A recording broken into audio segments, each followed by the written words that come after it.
Hello, everyone.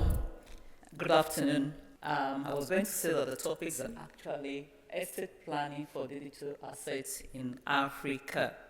So much have been said on blockchains and digital assets. Major problem now is how digital assets are integrated into estate planning in Africa. So, if as a continent, and I'm speaking about Africa, we have not fully embraced legally, in terms of legal framework, the importance of digital assets. And most of our young ones, they are into it. They have, at least I can speak for my children, they have a large portfolio of digital assets. Yes, you may say they are young, but the law is that once you have some assets, it's important for you to plan your estate. It's not about the age, it's about what you've been able to put together. Once you have the assets in place, then you have to think of what happens after your demise. One way or the other, in the nearest future, we're all going to pass away. And then what happens to the inheritance of those assets, and in particular reference to digital assets?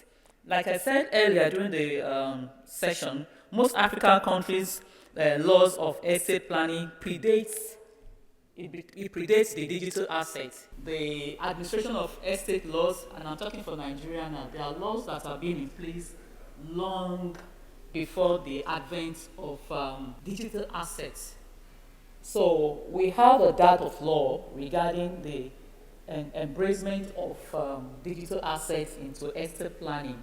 Now, why estate planning matters? We all know that it's important. Like we talked about the tangible assets we put in our testamentary, like properties, shares, and all of that, our bank account details. Those are the basic things we have in our testamentary when we prepare, either by ourselves or by our solicitors. So estate planning matters. Now, you have to preserve your digital assets, and it's important because if the knowledge or the information on your digital assets is not shared with a trusted solicitor or somebody that is versed in that field, upon your demise, that goes forever. Your family are not aware, your lawyers are not aware, your financial advisor is not aware. So what happens to the accumulation of those assets by way of digital assets? So there's need to preserve that. And then you have access control. It prevents heirs from being locked out or password protected, because we all know that all of these assets are password protected. Then the challenge is, who do I share the password with? Then you also need to safeguard privacy, so to protect sensitive data from authorized access. Of course, we all have sentimental values to everything we have, regardless of whether they are personal or they are in digital form. So we talked about the growth of digital assets in Africa. Despite the fact that it's not regulated as it should be, we've traded over 400 million in cryptocurrencies within a year, with Bitcoin being a key choice. Okay, we talked about this. I've talked about the traditional statutes and gaps. I mean that is just natural that if your law predates the digital asset, you're not going to have it there, but it behoves of governments to put in place a regulatory framework by way of amendment of the extant laws to ensure that we are in tune with developments in this wise, but we are not there. But for Nigeria, I can say, like I said earlier, you have the SEC rules on digital assets, and it defines it as tokens tied to debt, equity, and virtual assets as transferable form of value. So Nigeria has moved from total restriction on operation to operate but under supervision. Okay, then I also mentioned that the CBN guidelines on virtual asset service providers to regulate their activities. I think we should move because of time. We talked about Ghana, we talked about South Africa earlier. Now, let's stay here. So, what are the key challenges facing estate planning for digital assets across Africa? The first is the gap in legislation, which we mentioned earlier. Many African estate law predate digital assets, causing uncertainty in their administration. So everyone you are left to determine how you want to handle your assets in terms of testamentary process. Then you have accessibility and security. We have cultural and religious factors. Some societies do not view digital assets as part of a person's wealth, leading to exclusion from estate plans. We were told this morning the sheer number of financial commitments to digital assets. And I can say without any doubt that the bulk of our youth in Nigeria, I can speak for Nigeria, they have most of their assets in digital form, and they are increasing it by the day. So what happens in another 15, 20 years if that is not incorporated into their estate planning? Then you have lack of awareness of what it's all about. You don't have platform restrictions put in place even by government. Then you have valuation challenges, the market volatility we spoke about in the morning. We also have cross-jurisdictional issues. Then you have limited expertise. So many people are not experts in the field. Many people are just now, getting knowledgeable about how it should be. And there's technology evolution, which is a major challenge, really. And then you have confidentiality concerns.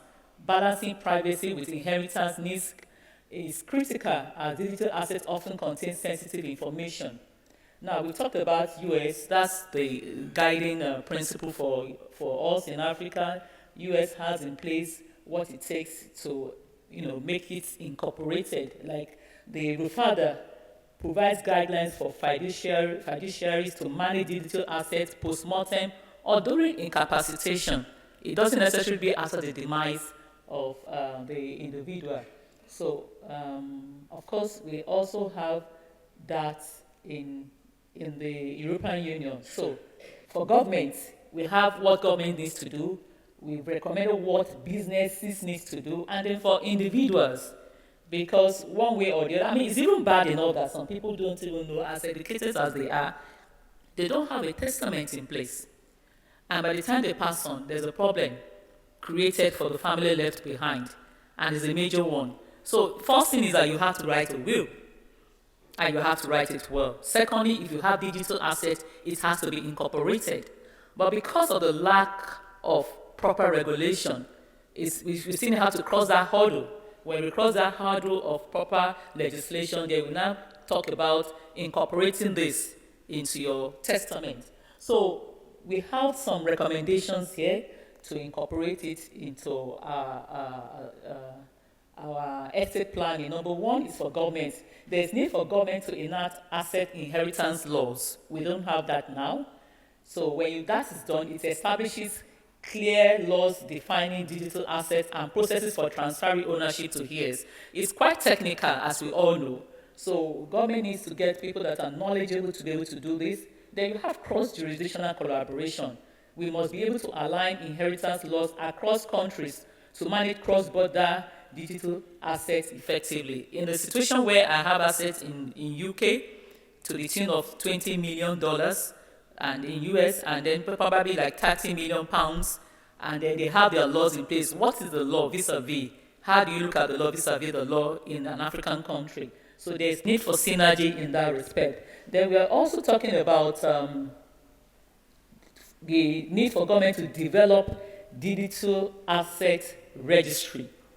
So there must be a centralized registry to help individuals register and locate digital assets. It's quite important to have that centralized registry. Now for businesses, now we're talking about digital platforms and work managers, the people that are in the trenches doing this business. First, they must implement clear access protocols, and that is for them to develop procedures allowing trusted contact or heirs access to accounts post-mortem. Now the issue here is trusted. The issue of trust is very, very crucial dealing with digital assets. If you appoint somebody to be your trustee, so to speak, and that person is not actually trustworthy, that is the end.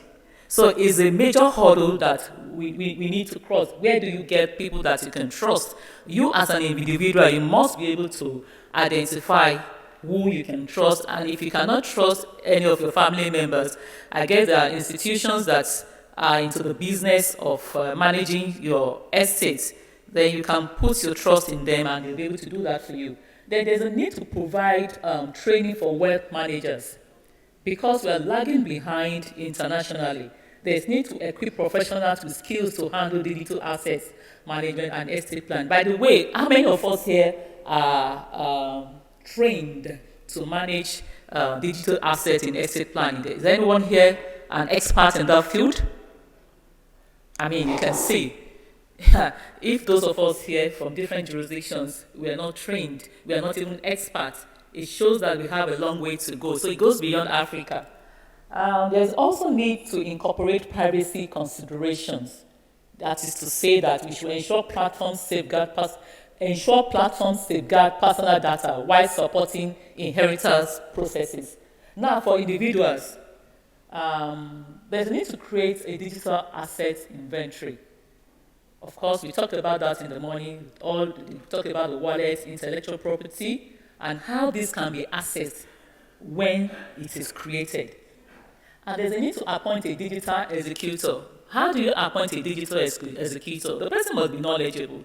If I am not claiming to be an expert in that, but it's something we've been doing for about a year in my office. Now, if I'm not an expert in the field, how do you appoint me to manage that? So it's important to do that, to select a trusted individual to manage and distribute digital assets after death. Then use legal documentation. This should be included, in a way that we explicitly state what you have in your wills, in your trust, and by way of power of attorney. Then store data in digital vault. This is to enable you to be able to protect your interests, and it must be passworded, and then this password must be made known to your executor. Then the way forward, first is proactive estate planning. So as digital assets grow in personal wealth managers, lawyers, and clients must integrate them into their estate plans to avoid loss or inaccessibility. Then we need to be forward thinking. We must strategize and create digital asset inventories, appoint digital asset executors, and use secure storage solutions which safeguard digital wealth for future generations. And I believe everyone here, for those that are married with children, we want to leave an inheritance for our children.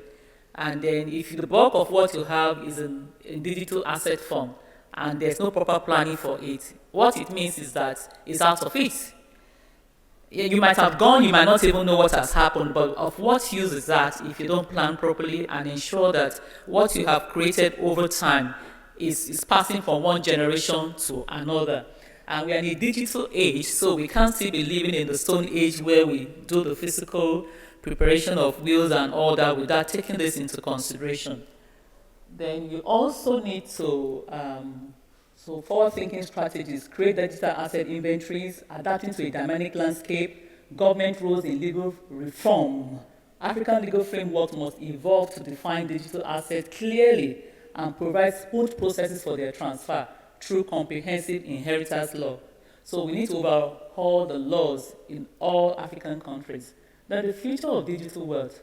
As the digital ecosystem matures, collaborative efforts among governments, businesses, and individuals are essential to ensure seamless succession of digital wealth, securing both personal and economic prosperity.